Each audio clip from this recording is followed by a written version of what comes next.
Well, hi everyone. I'm Maya. I'm from New York City. This is slash would have been my 11th summer at camp. And today I want to talk to you guys about home. So for as long as I can remember, the question, where's home or where have you from, has caused me undue distress, to say the least. 10 seconds ago, when I told you I was from New York, that's not entirely true either. To make a long and convoluted story hopefully short, I was born in New York City, but my family moved abroad to Europe 2 weeks after my first birthday. We moved to France and lived there for 5 years. It's where I learned how to walk, how to talk, where I made my first friends, where I first went to school. And after 5 years there, we moved to Switzerland, where we lived for 4 years. And that's where a lot of my favorite childhood memories and experiences continued. I conquered my fears. I learned how to ride a bike, how to swim, how to ski, all these things I still love doing. We finally moved back to New York right before I started fourth grade, at which point the place where I was born felt nothing like home. I'd spent the better part of the first decade of my life abroad, and I just didn't know what to do with myself in this space where I was supposed to be from. Nothing felt normal, nothing felt natural, the customs, the language, everything was different. And soon after we moved back, I started attending camp.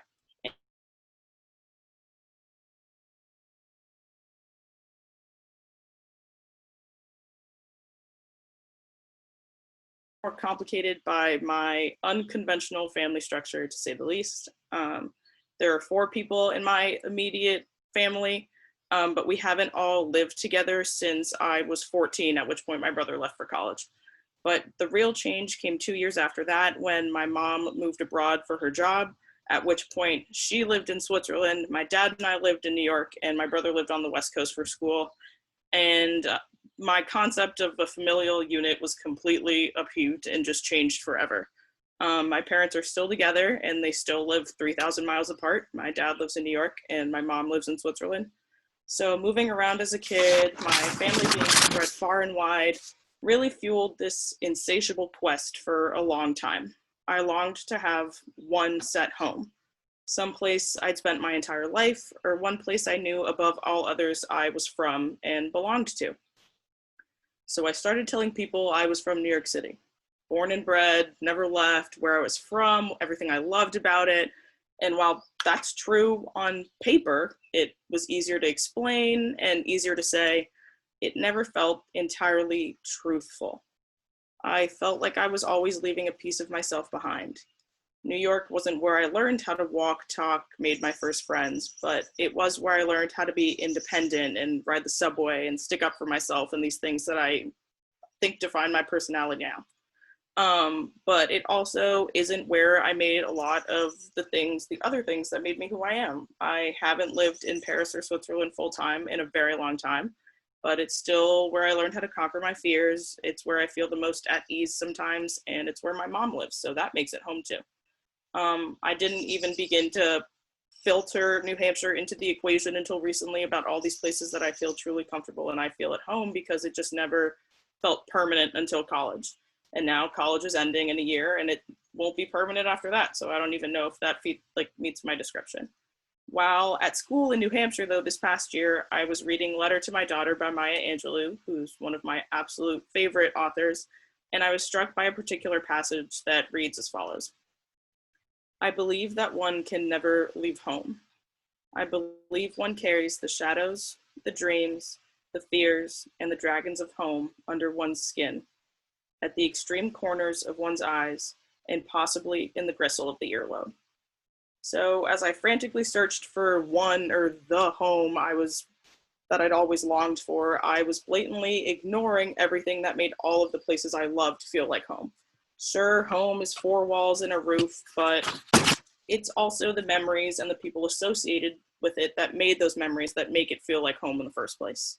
That physical space is temporary, but those memories and those people last a lot longer. So for me, home is Friday night dance parties and Sunday morning waffles with my mom. It's cooking dinner with my dad and walking around the park with him.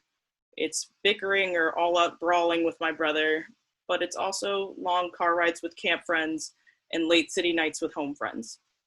I rather than lamenting the absence of a singular stereotypical place to call home above all others that I'd done for so long, I started celebrating the fact that I had so many meaningful places in my life to be grateful for.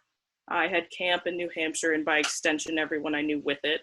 I had the city and all of its nooks and crannies that I'd spent a decade learning. I had these places that I hadn't lived in for a long time, but that still feel the most central to who I am. And even a place that I don't even live, but that my mom lives, feels like it's part of me too. And I realized that home isn't a place, but a feeling.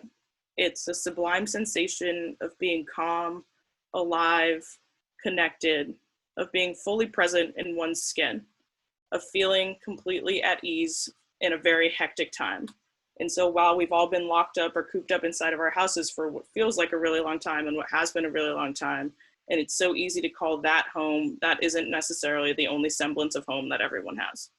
And just realizing that really made my journey over the past couple of months, but also the past years, and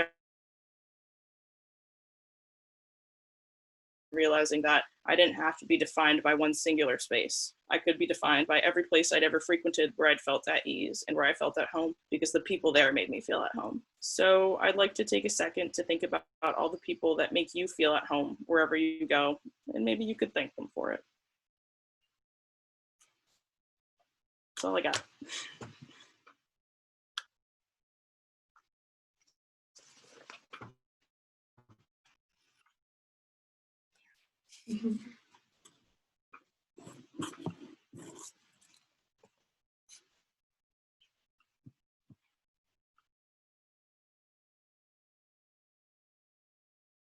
Bye, everyone. Have a good day.